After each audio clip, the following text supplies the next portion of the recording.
Hey everyone, Glimpse here again, this time with a boss video on the giant mushroom Fungrim. You have to be level 50 in order to do anything to him. You press the map. By this point you should have Warp to Tarion already. So go to Warp to Tarion, or Warp to Tarion, take a left and then go up, and this little mushroom statue is where he's at. Let's go here, space. He won't see you right away, so you have a little chance to kind of assess your surroundings. This statue, there's a couple of them in here that shoot these little poisonous things at you, so if you get hit by them you will get poisoned. And at this level for bosses I do use all my buffs, so we're gonna do our buffs in order. Shields first, and then everything else. I probably won't use crit, but you know what, let's just do it here. Why not? Depends on how many of those I'll get. The crit is from, or the crit power up is from the event that's going on right now, the Christmas event. Anyways, the first spell you'll just notice this little spiral right here that reverses your directions. So left is right, up is down, etc. You'll notice the sound that makes. That's a good cue to know when it's happening. So he also spawns these little mushroom guys right here who drop green mushroom. Pick those up. I'll show you here why here in a second. You need 5 of them at least. It's for a repeatable quest that gives you some good EXP and a little reward for it.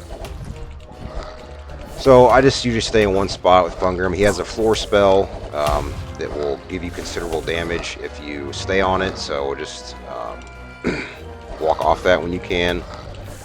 Pay attention to, of course, the direction changing spell, so you're not just stuck walking around all these crazy different directions, and it'll be a lot easier to get off the poison that he just spawned.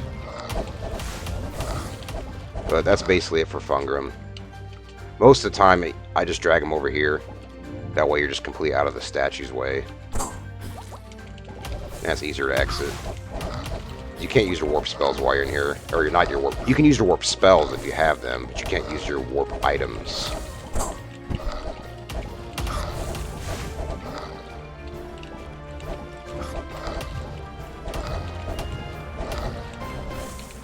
Oh, what else? There's not some weird silence. Not much else to him.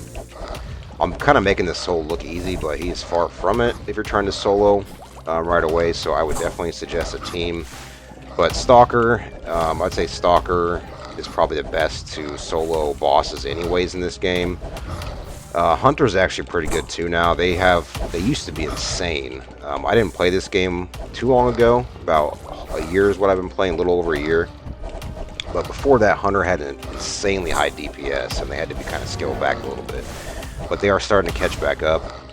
For example, I don't know if you've seen the Nimbus Run dungeon, but my friend Ojitos does crazy damage, and he usually gets the prize from a Nimbus if he's in our group. Last time Wars got it, and I'm gonna have to see what his build is like. He said AGI, he's using other critical cards, but he was getting a lot of the rewards. But anyways, pretty good drop. Got an AGI stone.